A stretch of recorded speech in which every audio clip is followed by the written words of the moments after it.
My favorite. It's Judd's Hockey Show. It is Judd's Hockey Show. We are getting closer and closer to the start of training camp, but it is still not here. So we are trying to find topics to talk about, and I'm going to tell you we have one right now. It's Zulgad, it's AJ, Jessi Pierce, as always, and she is the star of the show in part because today she comes with information. Jessi, you caught up with Wild Captain Jared Spurgeon today to talk to him about a variety of subjects. First of all, where is your story going to appear so we can plug that? And then after that, what did he say about his status for the 24-25 season? I love that. My story will be in Minnesota Hockey Journal October issue, which goes out to all the kids that are registered for hockey in Minnesota and adults too, I believe, get it. It's a supplement to USA Hockey Magazine. Look for that. It's all about locker room culture, a little bit youth, a little bit fluff. But I segued it into asking about his injury because, that's the big question. Jared Spurgeon actually was on the ice this morning. He said about 16 guys are back in town. They were all getting together over at Tria to skate, to work things up. He said he feels really good. He's been ramping things up. He's always taking care of himself. He said nutrition wise, supplement wise, but it's different. He's got to get back into that hockey shape. He said the past month or so was a little bit slower than he wanted to. So he's trying to really be very diligent in making sure he is 100% and not rushing back, because as we all saw, that's what held him out again and re-injured him and forced him to have surgery, effectively ending his season early last year after just 16 games. So he's feeling good. No question. He'll be ready to go at the start of training camp. I had asked him, where does this rate as far as, his age level goes, which he is younger than me. So I hate asking that because it just sounds like, I know you're not old. He's an old man pro though. He's an old man pro. Yep, he said he's never athlete. had an injury this significant since he was like 15 years old. So he doesn't really have anything to gauge it on. He's usually been pretty in tune with his body, pretty in shape. So he, said it's obviously been tough because it has to have been so slow, but he doesn't know necessarily that age per se played a role in that. So he's good to go. Again, most of the guys, he said, I think a lot of them are going to be back in town no later than the 10th and the 11th. Even more guys coming back into town this weekend or right after this weekend. School started for some of their kids too, so that's why you'll run into a lot of them. But hockey's getting closer. I can smell it. I can smell the ice. 19th of September? 19th is when camp opens. Yeah, but then they've got some events prior to that too. I know they've got a big golf tournament out at Royal for season ticket holders and whomever wants to sign up for that. Oh, I'm sure they're thrilled about that. Are people going to be upset that Matt Boldy plays a leisurely round of golf again? Yeah, probably. He won't do it. He's not doing it, I don't think, this year. Oh, so he learned his lesson. They didn't invite him back. He didn't do well. His lesson was he's not as good as golf as he thought as well, right? Like, did people really get upset about that? Oh, yeah. Because what if he goes pro? What if he makes the cut? What are you going to do? I mean, there's a lot of things that players do I don't like, but this isn't one of them. No. Like going home to Russia, taking a helicopter to Zuccarello's tournament. Don't like that. Judd don't like that. Sports dad, no. But playing golf in like Brainerd, I don't. That's fine, dude. You do you. Have a couple beers. Yeah. He didn't even do that. He was so nervous. I covered that. It was kind of funny to watch. Like he was was nervous. I'd rather play in front of 18,000 people than do this with like your little contingency that followed him. So, and they're quiet. And I'm sure it freaks guys out, right? Because, the etiquette in golf is to be quiet, but you're used to screaming fans. Yeah. Like golf would be really weird. My biggest fear, if I was good, which I'm not, so I don't have to concern myself with it, driving off the tee with fans on both sides of you. Like, how do you not freak out and accidentally shank it right into a person's mouth?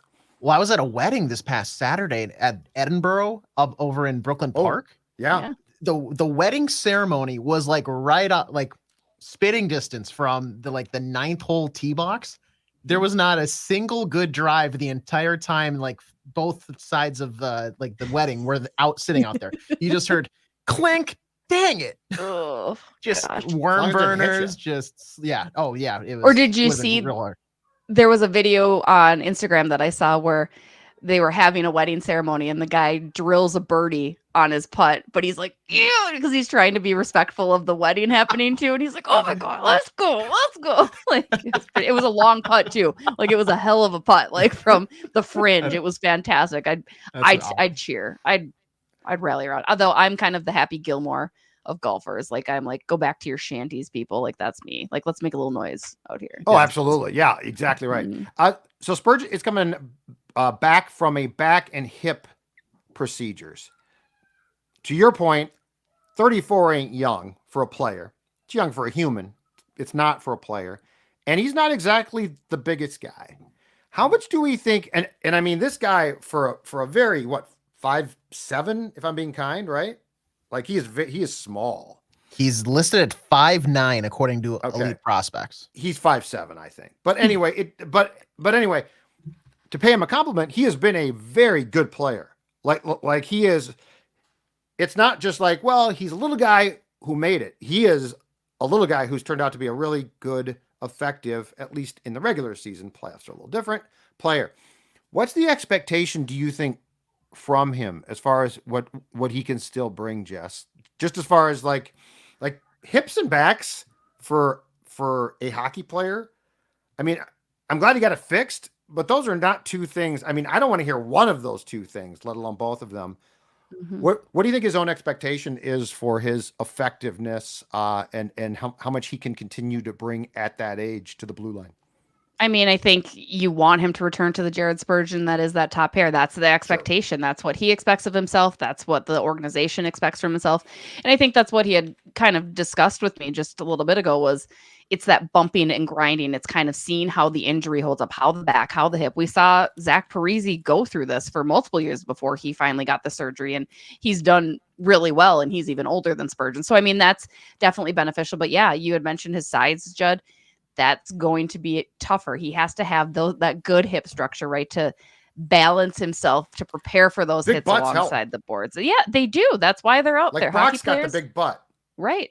You need all hockey players do. If you've ever noticed that, I know you guys are checking it out, but that's a hockey thing. It's their thighs too. They're tree trunks, man. Like it's insane. Yes. But that's because you need that base there. I have no doubt Spurgeon will return. I think last year was really, really hard for him, right? I mean, you saw the team miss the playoffs, and you know that maybe doesn't quite happen if Jared Spurgeon's there on the blue line, if they didn't have as many injuries in general. But I think you're going to see a very similar Spurge to what he was before. I'm glad he got the surgery. I'm glad he made a pretty proactive decision to get it in season and say, you know what, let's wash this year out. Let's come back full health, because he's had enough time to recover, enough time to rehab, enough time now before training camp even starts to really be that guy. So I think you're going to get another really good season out of Spurge, if only to make up for last year's lack of playing time. Yeah. And the nice thing is he's kind of coming back now, given the emergence of Brock Faber, where the expectation might be he can return to that top pairing defensive guy, but he doesn't necessarily need that workload immediately, because you can have that Brodin Faber pairing and then have him and Middleton kind of hold down the second pairing. And he doesn't necessarily have to have all of that weight and responsibility thrust back upon him. My biggest curiousness, I guess, about him is, given his size that Judd mentioned, 5'9" generously, probably 5'7", 5'8" at the most, he's already had to kind of adjust his game style to compete at an NHL level. Like he's already not, I'm not going to say cheating, but he's playing differently. He can't play that big physical game. He's more of, I'm cutting you off with the hands type of thing. It's all about angles. It's being in the right position. It's all about location, reading the play. Does this hamper any of that? Will he have to adjust and maybe cheat more essentially in his own zone? Will he have to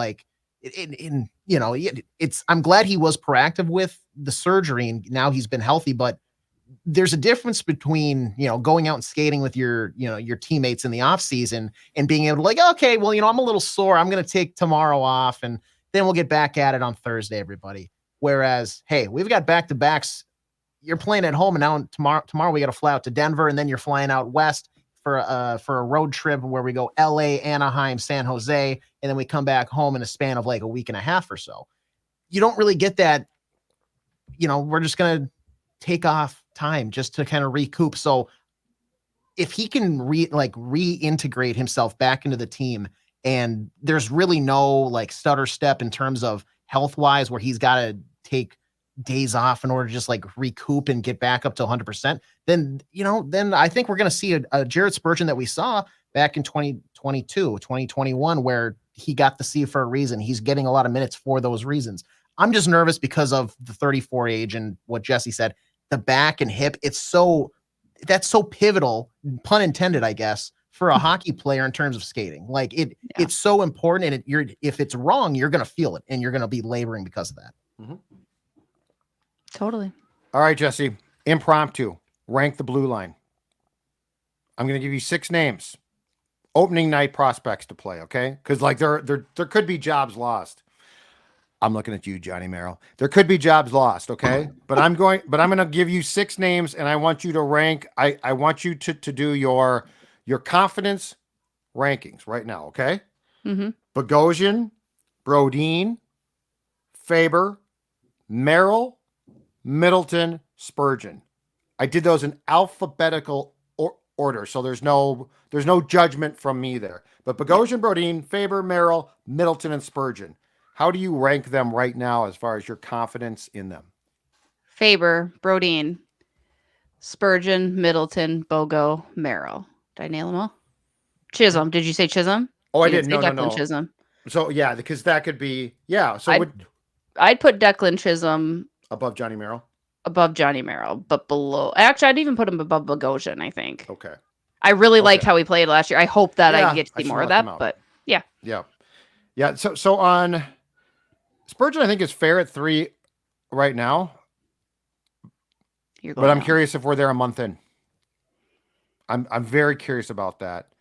And I do think, though, to your point from before, though, Faber's presence, and as H said, Faber's presence is such a huge thing now because he's easily your top defenseman.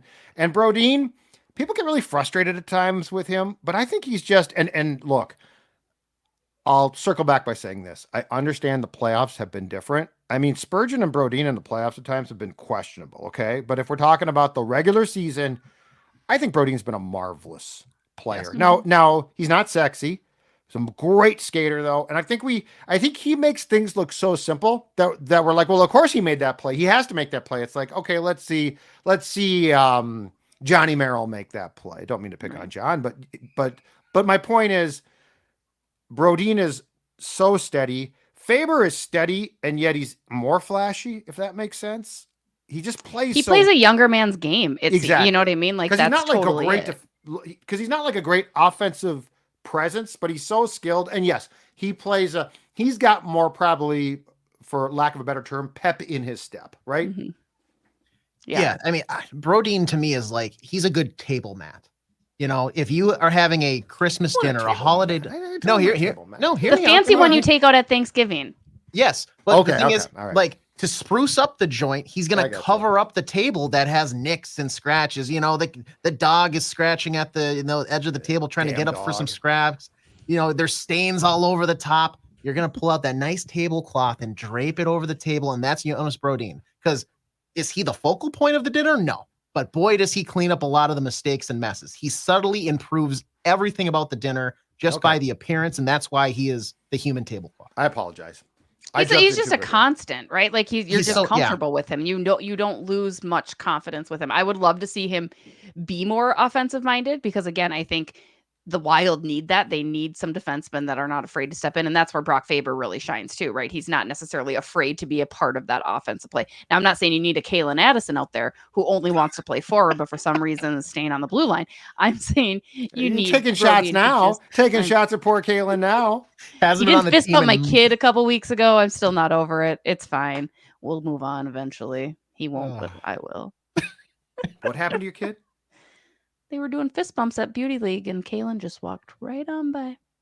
Did he give him your kid off? He probably doesn't like you. You probably said something mean about him on JHS. I'm sure that's what it is. And he took it out on your kid. It's fine. I hope you use that as a learning experience. Son, you know what? Athletes can be jerks. You just learned a valuable lesson. They ain't always going to fist bump you. And if you go into what mommy does, they'll MF you sometimes too. Not only will they not fist bump you, they'll MF you. But So the Faber thing to me is intriguing too because of this. So Brock has some offensive talent, but he's more of a defensive guy first, which is great. But I think eventually the presence of Zeev, right? William, that's going to be because he has the offensive skill. Like if you were to rank him, it's probably Brock is A, defense, B, offensive skill, but he's not like prolific there. But Zeev is the opposite, right? Like this is what really intrigues me about he can bring offense. Now he might need a person to cover up for him at times, but could that be Brock as well? Yeah.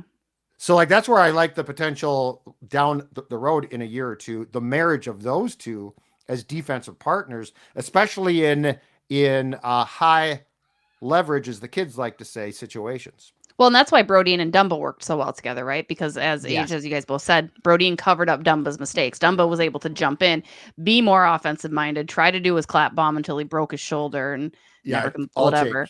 But right, like that was Bardown's role. So you're right. Maybe Brock kind of imitates that a little bit as Bardown transitions into a different spot too. But yeah, it'd be interesting to see.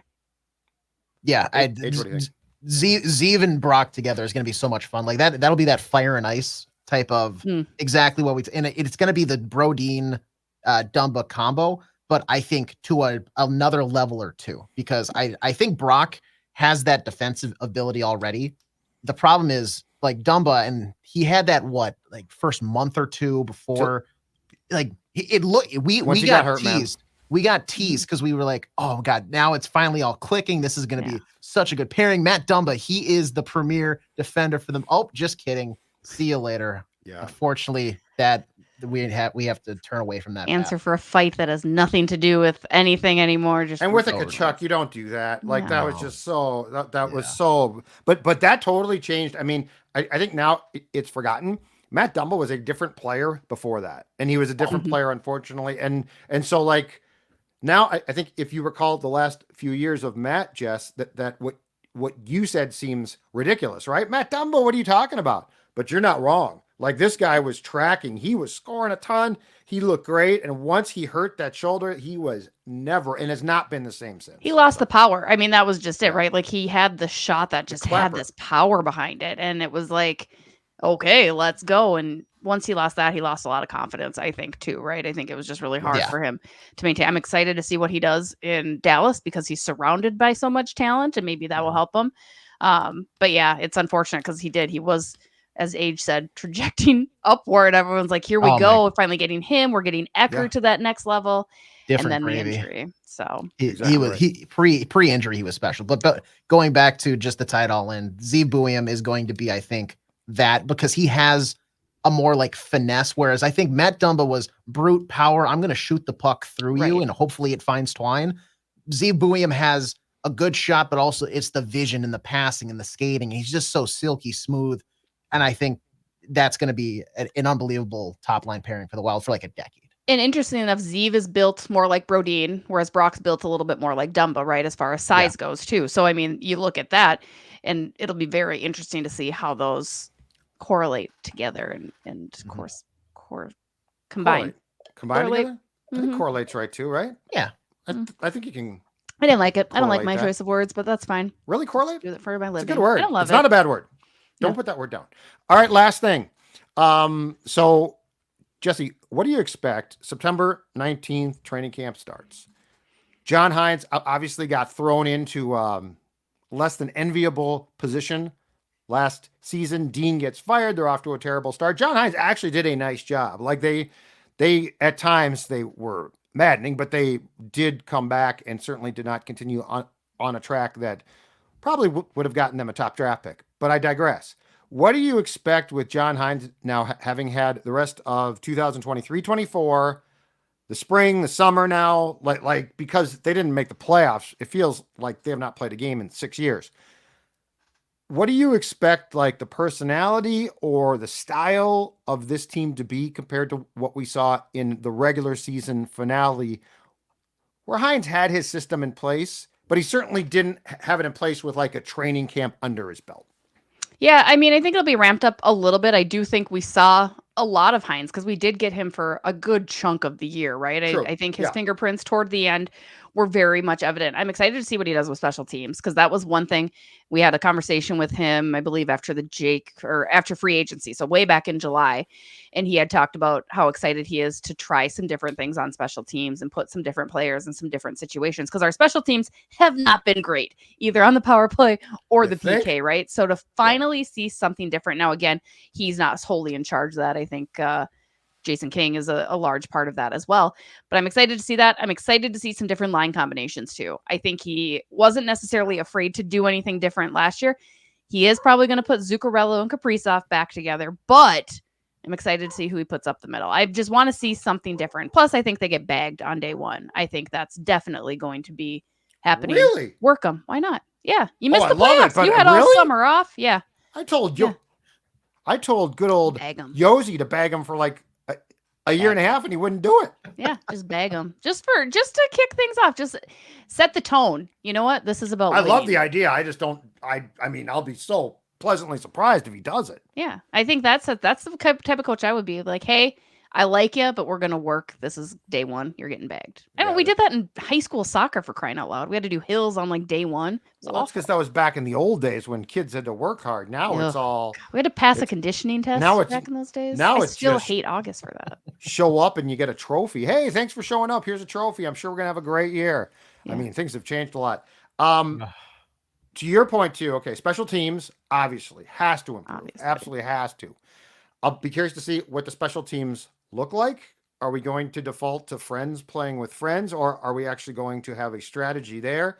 But here's a hidden fact, and all of you analytics people, I'm talking to you right now, can shove it if you don't like this. You know what I want to see? A good season in the face-off circle. Yes. I know it doesn't matter who wins a face-off because you watch games. Like, this is the problem. They don't watch games.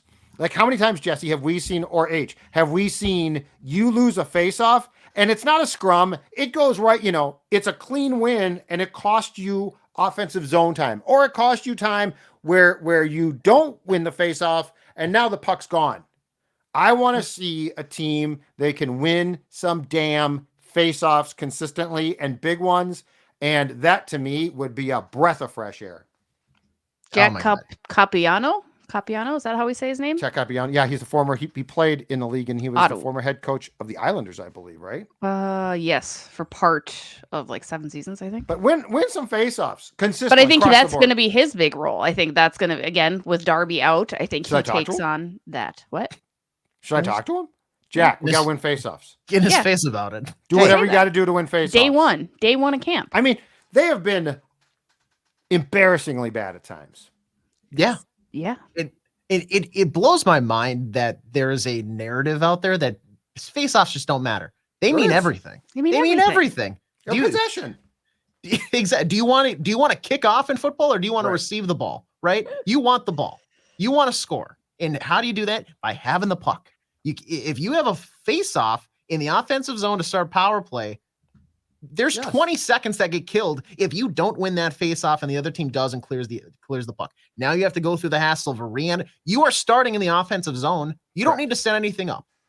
It's so ridiculous. That's why Merritt, who's Nadinov, got like a standing ovation in his first game after he won. Yeah, and then pissed on the fans. Pissed on the fans. Ooh, I won a face-off. Big deal. It's like, no, you don't understand, Merritt. It is a big deal. This team sucks at that. It's everything. We love it. Yeah. No, that's something that we've been clamoring for 24 years, right? Like, it's never been that great. Miko was, Well, that was Darby's thing. That and special teams. And I love Darby Hendrickson, but it's hard to ignore that those two areas haven't been great for quite some time. You know who the last face-off specialist that I can remember this team having? Zenon Konopka. Yeah, they got to fight and win face-offs. And that was before the NHL made a rule called which is kind of the Konopka rule, that you can't go down to a knee and use your hand. And he was so good. He made mediocre wine, but face-offs fantastic. Fight too. It goes to the greater need of a big center. You need to also have your wings be able to take a face-off too, but you have to have elite centermen, which again add to the problems of the Minnesota Wild, right? There's just no center depth. Yeah. But I mean, teach them the tricks. There's ways to cheat still. Yeah. Oh yeah. Like that exercise in particular, the face-off, is made for cheating it. Like I've always thought this, and it used to occur a lot. And Age is right. You can't swipe the puck now, but I don't think there's a rule late in the game from you falling. Because if you fall, you're going to disrupt the flow. Yep. So like as soon as the puck is dropped and you go like this, you fall. I'm not saying swipe the puck. That's a penalty. But at least make it impossible for the other guy's stick to operate. There needs to be a plan. Like don't go in there thinking like, oh, I'm just going to try to win the puck. Have a strategy. Have a drawn up plan. And A, B. You need 3. Guys do. That's you need true. 3. There was a good. There was a good story in the Minnesota Wild program last year about face-offs and how you win face-offs. It's by written Jessi Pierce. by Jessi Pierce. She talked to Wes Walls about it. No, I got Ryan Hartman on it, but there were some tricks of the trade. Although, Judd, you talking about cheating just makes me think you're like the Gordon Bombay. Like, fall, act hurt. Oh, absolutely. You do what yeah. As Herm said, you do what you have to do to win the game. The point is to win the game. The point is not to be sportsmanlike. The point is not to help. The point is to win the game. I want it on the record that Judd would tell Charlie Conway to go down the corner like his eye got cut. And that's Charlie what Marcus Conway Johansson does every I'm just shift. standing there taking it. Marcus Johansson purposely falls so he doesn't have to get hit in the corner. He does. This is true. He goes down in the corner, but unfortunately that benefits only one person, and that's Marcus Johansson, not his entire team. Okay, I digress. Next week, Jessi, you gave me an idea. Next show that we do, I want to hear your lines. The line heathens are slowly coming line heathens, but not from what you've observed yet. I want to hear what you think. What I want? Yeah, well, yeah, you put together you're the head coach. You're John Hines for a day. I want to hear your combinations, the lines, and defense. Is this a show we have Bill on, just so I can make sure he hears my ideas as well, or not quite? We will do it without Bill. Just make sure this is pre-required. No. We will not tie up Bill's time with that because he will get inevitably salty with us, and we actually would like to have him back. So, but I want to hear what you think the lines should be, because I'm guessing that what we see on opening day of training camp and what you think might be different, and I would celebrate the differences between you and Johnny. That's all. That's all. All right, Jessi Pierce, AJ, I'm Judd. We'll see you next time on Judd's Hockey Show.